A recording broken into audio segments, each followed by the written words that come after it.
मिटती मनाची अंतरे प्रेमाला प्रेमाने पाहू चला.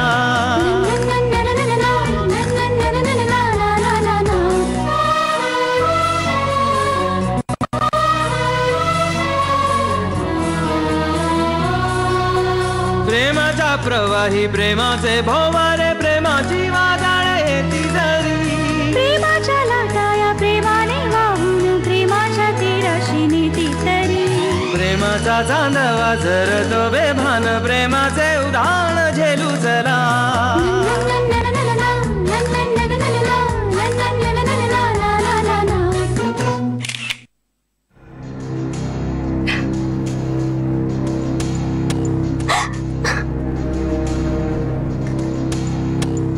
I can understand, Mrs. Patki.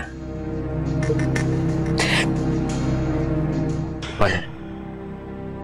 Thank you.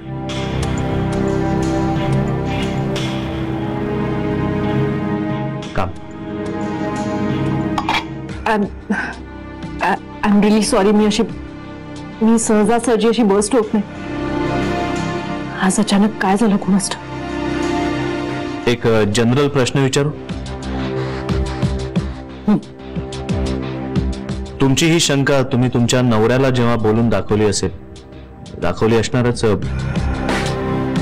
तेव्हा त्याची काय रिएक्शन होती? आय मीन त्याची बाजू. त्यांची काय बाजू?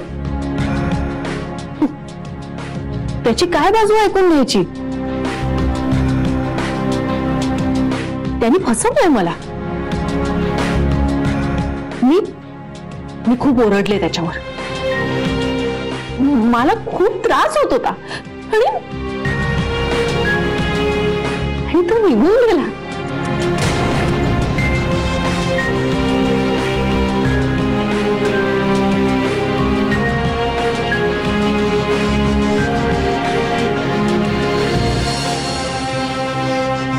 दुसरीकडे जाऊन राहतोय आता.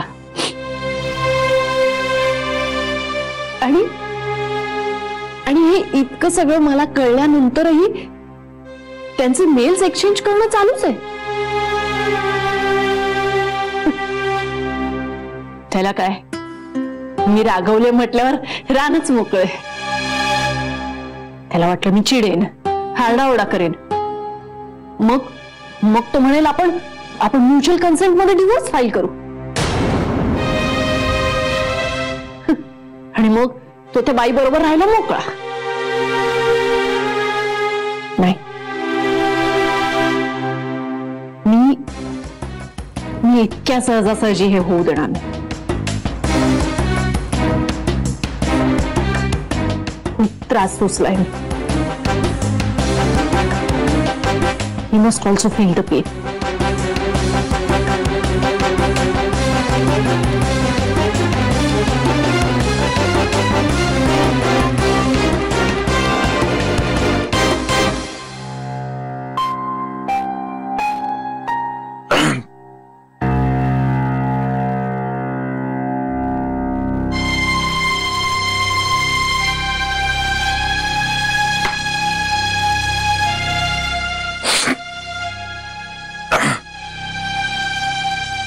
I'm sorry. This is really embarrassing. It's okay, Dr. Patki. तुम्हाला वाटत असेल हा एवढा मोठा माणूस माझ्यासमोर काय लहान मुलासारखा रडतो. पण गेली 3 वर्ष साचून ठेवलेलं आहे.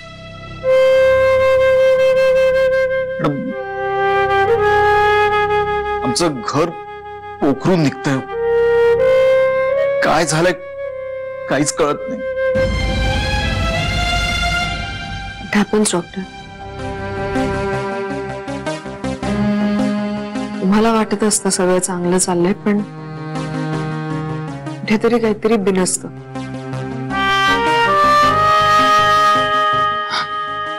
It's okay, you have to face it. आता आपल्या समोर एक पिटिशन आहे आणि समोरची बाई काहीही कॉम्प्रोमाइज करायला तयार नाहीये, हेही आपल्याला माहिती. सो गिव्हन सर्कमस्टान्सेस मध्ये आपल्याला ही केस जिंकायची आहे आणि त्यांनी केलेले सगळे आरोप खोडून काढायचे, हे इतकंच आपल्या हातात आहे. राईट? ट्रू. मी तुम्हाला एकच गोष्ट सांगतो मॅडम, माझं कोणाशीही अफेअर वगैरे काहीही नाही. आणि जो गुन्हा आपण केलाच नाही त्याची जर आपल्याला शिक्षा भोगावी लागत असेल तर हे दुर्दैव नाहीये का?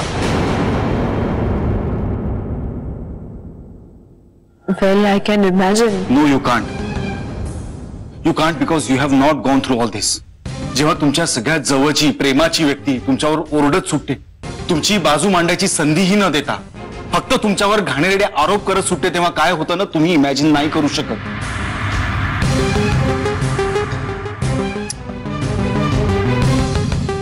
I am sorry madam, I am extremely sorry. मी जरा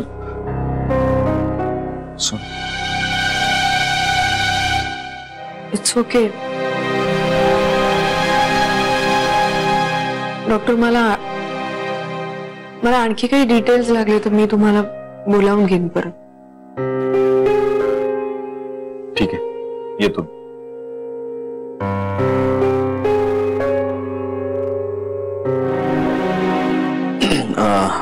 ठीक आहे, मी सगळे कागदपत्र पुन्हा एकदा पाहून घेतो आणि गरज लागली तर तुम्हाला फोन करेन. Okay Mrs Patki, don't worry. Thanks.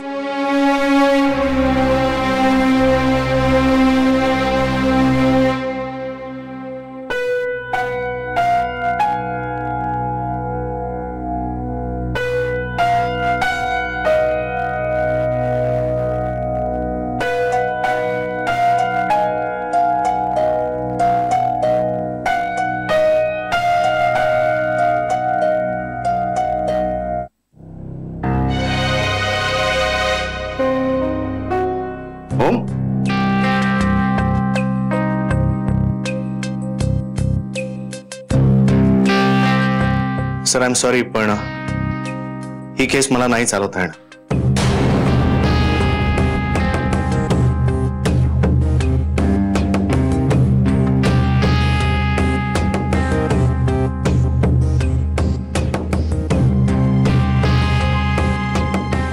Sir, मला नाही वाटत मी डॉक्टर पत्कींची केस हँडल करू शकेन.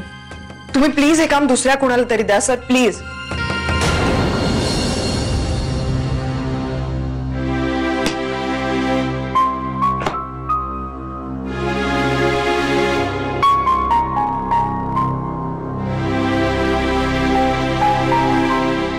का?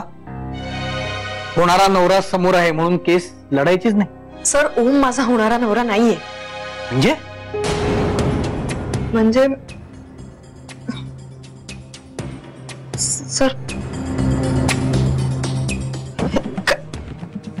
त्याचं लिव्हिंग. सर, मी काही म्हणजे मी ओममुळे केसला नाही म्हणते असं नाहीये. That's it. This is the commitment to our profession. गीतेत सुद्धा सांगितलंय, कर्मण्येवाधिकारस्ते मा फलेषु कदाचन. म्हणजे ह्या श्लोकाचा तो अर्थ नाहीये, पण काय झालंय एवढाच श्लोक मला पाठ आहे. पण मला जो अर्थ कळलाय तो असा आहे की समोर नातेवाईक असले, मित्र असले, ओळखीचे असले तरी डगमगायचं नाही, आपलं प्रोफेशनल वर्क चालू ठेवायचं. आणि तेच मी केलं.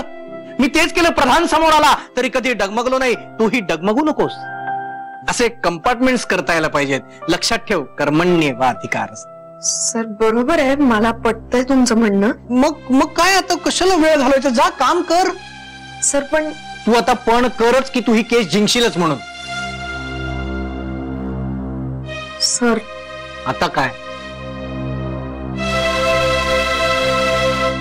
सर, हे सगळं माझ्यासाठी इमोशनली खूप टॅक्सिंग होत आहे. सर, एक वयाने मोठा माणूस असा ठसाठसा रडतोय माझ्या समोर, ते झेपत नाही मला. म्हणून म्हटलं इमोशन आणि टॅक्सिंग आहे हे सगळं माझ्यासाठी खूप. Isha, I can understand. You have to go through this. असं पळून कसं चालेल? अगं पुढे आयुष्यात अजून कठीण प्रसंग येतील, तेव्हा काय पळून जाणार आहेस? This is an opportunity for you. त्याचं स्वागत करायचं सोडून तू पळून जातेस. सराव, असं काय करताय तुम्ही? मी कसं एक्सप्लेन करू तुम्हाला?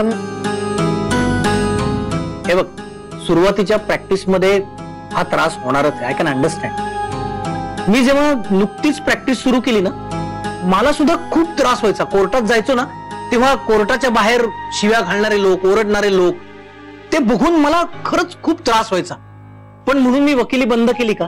अगं वकिली बंद करून दुसरं करणार काय? काहीच करू शकत नाही आपण.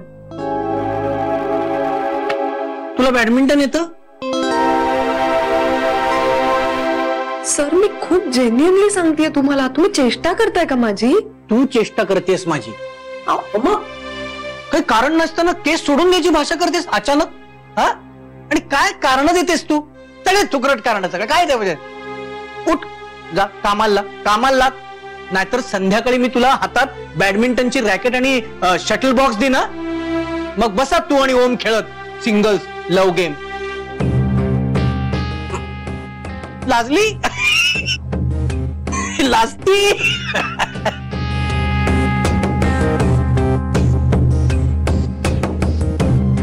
केस सोडते.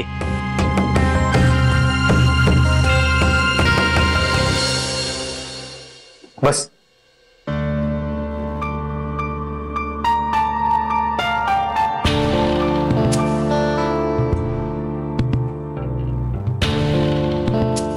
खूप त्रास व्हायचा, एस्पेशली फॅमिली कोर्ट. जगातली सगळ्यात डिप्रेसिंग जागा आहे. सुरुवातीच्या काळामध्ये मी पक्षकारांना कोर्टासमोर ढसढसा रडताना बघायचो ना, तेव्हा ते सगळं ढोंग वाटायचं. Just to grab sympathy. पण काही पक्षकारांना मी कोर्टाबाहेरही रडताना बघितलं आणि तेव्हा जाणवलं कोर्टात समोरचं रडणं खोटं नसायचं. बाकड्यावर बसलेल्या माणसांचे दुःखी चेहरे, एकमेकांवर चाललेली चिखलफेक, पर्सनल आयुष्याशी चव्हाट्यावर येत आहेत हे बघून पायातनं त्राण गेलेली ती लोक. जरा एखादी ऑर्डर विरुद्ध गेली की नवरा बायकोने एकमेकांना एकमेकांच्या आई वडिलांवरून घातलेल्या शिव्या, वडिलांना कोर्टात भेटायला आलेली लहान मुलं आणि त्यांची आई तिकडे कोपऱ्यात मोबाईलवर बोलत उभी असायची. वेळ संपली की पोराला उचललं, निघाले. सगळ्यातून गेलोय मी.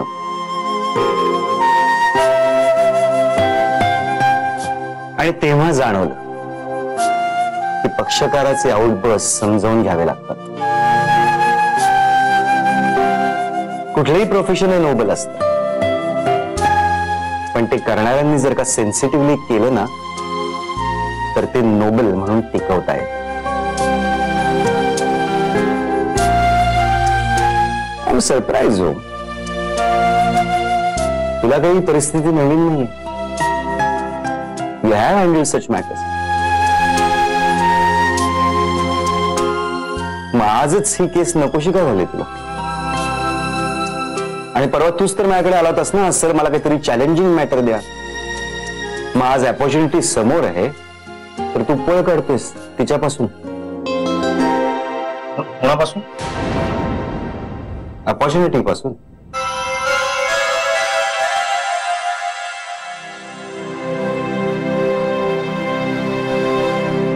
सर, मला कळत नाही मी तुम्हाला कसं सांगू.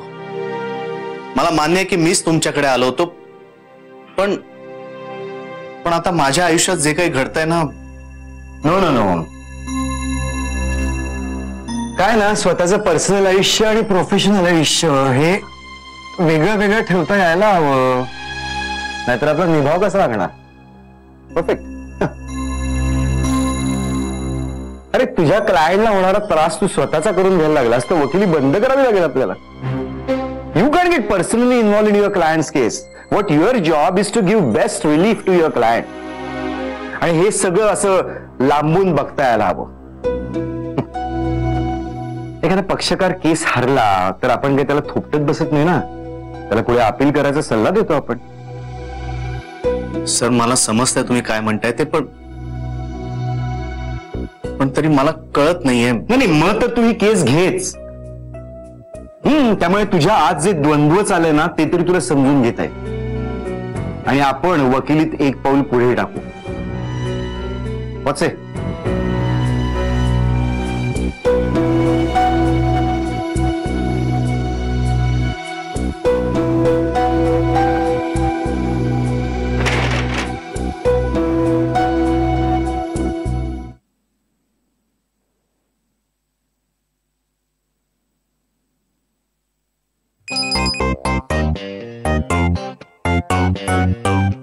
कोण बोलतोय? ए मरण शक्तीला चॅलेंज करू नको. प्रधान ओळखलंय मी तुला. बोल बोल काय सगळं ओके? हो सगळं ओके. देशमुख सरांना सांगितलंस का? नाही त्यांना सांगायची गरज नाही वाटली कारण आमची हिरोईन उभी राहते कोर्टात. जिगीषा कोण? आमची जी ईशा आहे ना ती कोर्टात उभी राहते. क्या बात आहे. अरे आमचाही बेस्ट हॉर्स पाठवलाय तुझ्या समोर उभा राहायला. म्हणजे तुझ्या बेस्ट हॉर्सच्या समोर आमची बेस्ट हॉर्सिन. ए हॉर्सिन नाही म्हणत.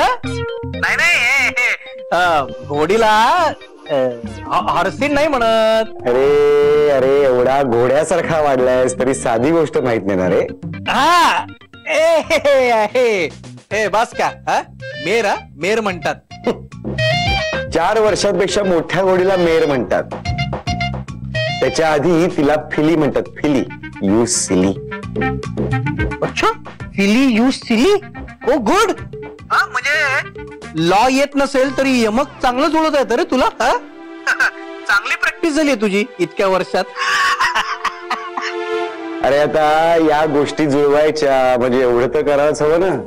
पण खरं सांगू का मला वाटत नाही की ही केस जुळेल. म्हणजे कठीणच आहे. बाई भयंकर अग्रेसिव्ह आहे. दुखावली गेली ती. पण पुरुषाचं म्हणणं आहे तिचा गैरसमज झालाय. बघू. All the best. Same to you.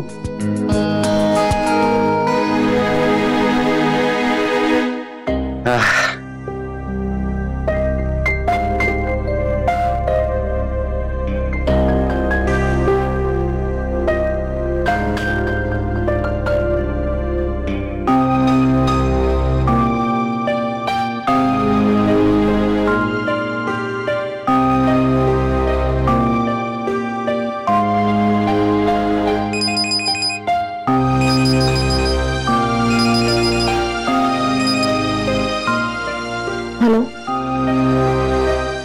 बोल ना. बोल काय बोल. मग अशी तूच फोन करत होतीस. अगं मी त्या सप्र्यांबरोबर होते. आय वॉज कोर्टिंग हिम. झाले 5 जोक्स करून. तूच 5 कळेस. बरं एक तुझं कोर्टातलं काम झालंय का? हो झालंय. का ग?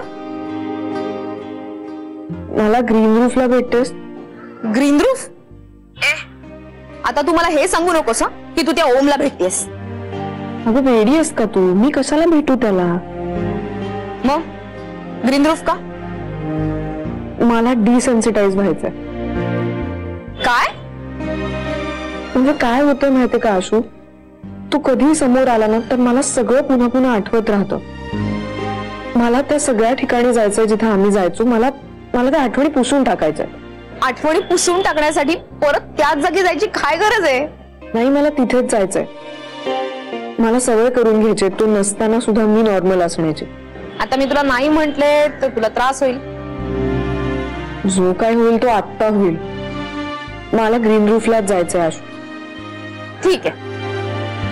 तुला यातून बाहेर पडण्यासाठी जी काही मदत लागेल ती करायला तयार आहे मी. कधी भेटूया? लगेच आत्ता. मी पण निघते. येते.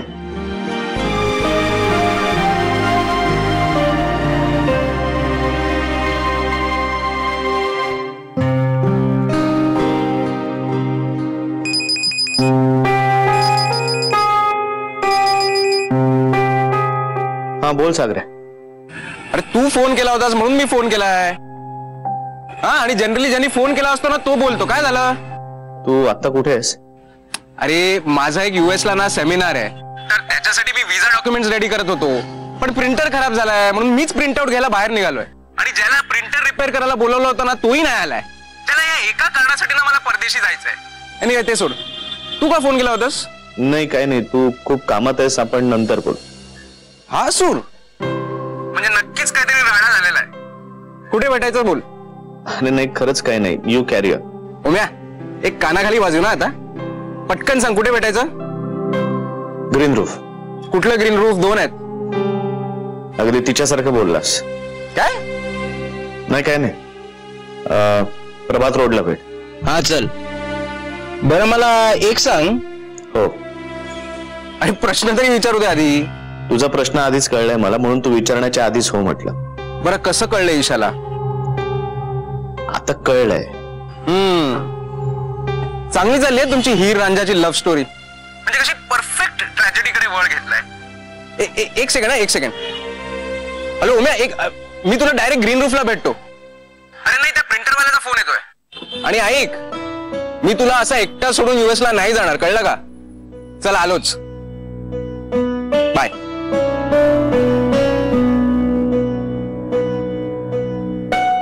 थँक्स सागरे. आणि थँक्स ओम. नशीब बोलायला एक माणूस तरी शिल्लक ठेवलायस तू.